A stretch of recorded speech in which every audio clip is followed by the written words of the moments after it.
ரசூலுல்லாஹ் சொல்றாங்க, சத்துசாலிஹுல் மர்ரூம், தோழர்களே, மறுமை நெருங்குகின்றவர்களே, ரோமர்களோடு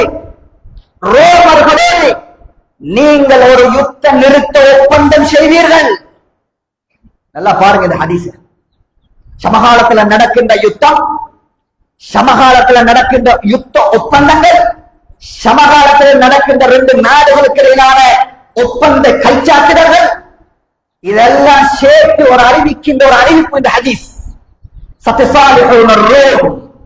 ரோமர்களோடு நீங்க யுத்த நிறுத்த ஒப்பந்தம் செய்வீர்கள்.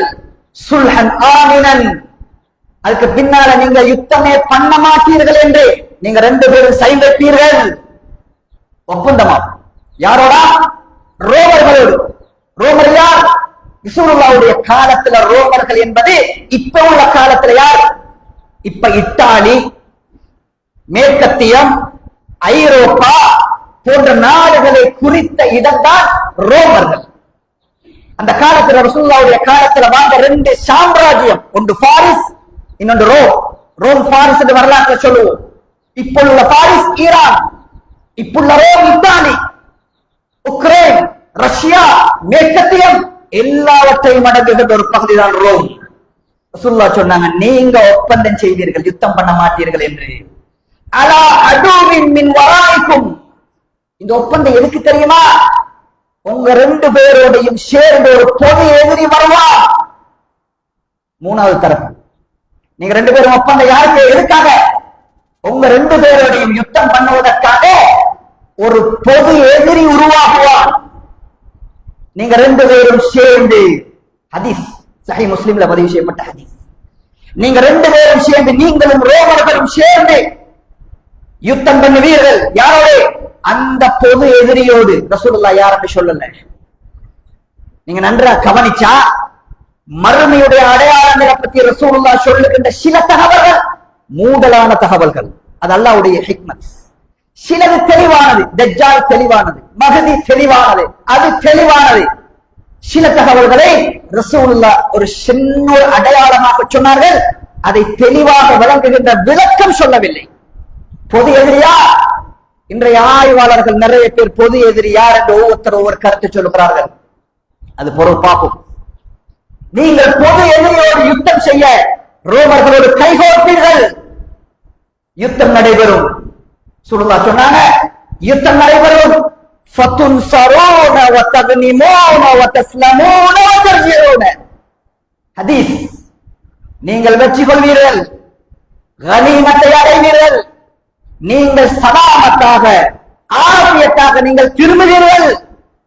திரும்பி ஹதீஸ்ல வருகிறது ஒரு வார்த்தை, ஹத்தா தன்சிலு பிமரஜின் து தலூலின். மரஜ் என்ற வார்த்தையை ரசூலுல்லாஹ் பயன்படுத்தினார்கள். மரஜ் என்றா புற்பூண்டுகள், புல்லுகள், பூமரங்கள் நிறைந்த மதுரமான ஒரு பூமி. அந்த பூமியில மேட்டு நிலமான பூமி, பள்ளங்குழியான பூமி. சொல்லாட வார்த்தையை பாருங்க, எவ்வளவு துல்லியம். இப்படியான ஒரு பூமியில் யுத்தத்தை நிறைவு செஞ்சு விட்டு நீங்க எல்லாரும் திரும்புவீர்கள். அந்த நேரத்துல ரோமர்களின் ஒருவர், ஒரு சிப்பாய், ஒரு ராணுவன் சிலையை தூக்குவான். தூக்கி சொல்லுவான், சலீப் என்பான். இந்த யுத்தத்துல இந்த சிலுவை வென்றது என்று சொல்லுவான். அது முஸ்லிம்களாகிய உங்களுக்கு கோபத்தை ஏற்படுத்தும். அந்த நேரத்தில் உங்கள் படையிலிருந்து ஒருவர் அல்லாஹ் வெற்றி பெற்றான் என்று சொல்லி அவர் பாய்ந்து அந்த சிலையை உடைப்பார். உடைத்த உடனே உங்களுக்கு இடையிலே பிரச்சனை உருவாகும். அந்த படை, அந்த ரோமர்கள் உங்களில் அந்த முஸ்லிமை கொல்லுவார்.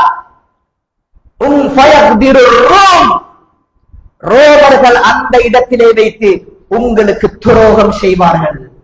சொன்னாங்க, ரோமர்கள் அந்த இடத்துல வைத்து உடன்படிக்கை மீறுவார்கள். ஏற்கனவே உடன்படிக்கை ஒன்று இருக்கிறது. இதுக்கு பின்னால் எங்களுக்கு மத்தியில யுத்தம் இல்லை. ஆனா அதெல்லாம் தாண்டி நீங்கள்லாம் வெற்றி பெற்று இப்படி ஒரு இடத்துக்கு வந்ததுக்கு பின்னால ரசூலுல்லாஹ் சொல்றாங்க, இந்த நிகழ்வோடு ரோமர்கள் உங்களுக்கு துரோகம் செய்வார்கள், உடன்படிக்கையை முறிப்பார்கள். அந்த நேரத்தில் உங்களுக்கும் அவர்களுக்கும் இடையில பெரிய யுத்தம். ரசூலுல்லாஹ் சொன்னாங்க, அல் மல்ஹமத்துல் குப்ரா.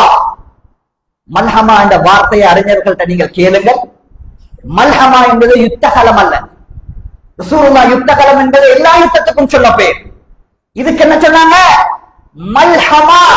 மல்ஹமா என்றால் இரத்த களரி. ஆடு மாடுகளை அறுத்து போடுற இடம் இருக்குது, எங்கட பாஷையில சொல்றது ஆறுதான், அறுத்து போடுவோமே, அதுக்கு பேர் மல்ஹமா. ரசூலுல்லாஹ் சொன்னாங்க, அது இரத்த களரியாகும் அந்த இடம். ரசூலுல்லாஹ்வுடைய முன்னறிவிப்பு, ரோமர்கள் உங்களுக்கு மாற்றம் செய்வார்கள், அந்த இடத்துல நீங்க யுத்தம் பண்ணுவீர்கள். அல்லாஹ் தஆலா அந்த இடத்துல இருக்கக்கூடிய எல்லா முஸ்லிம்களுக்கும் ஷஹாதத்தை கொண்டு அல்லாஹ் கண்ணியப்படுத்துவார். அதாவது முஸ்லிம்கள் எல்லோரும் அந்த இடத்துல கொல்லப்படுவார்கள்.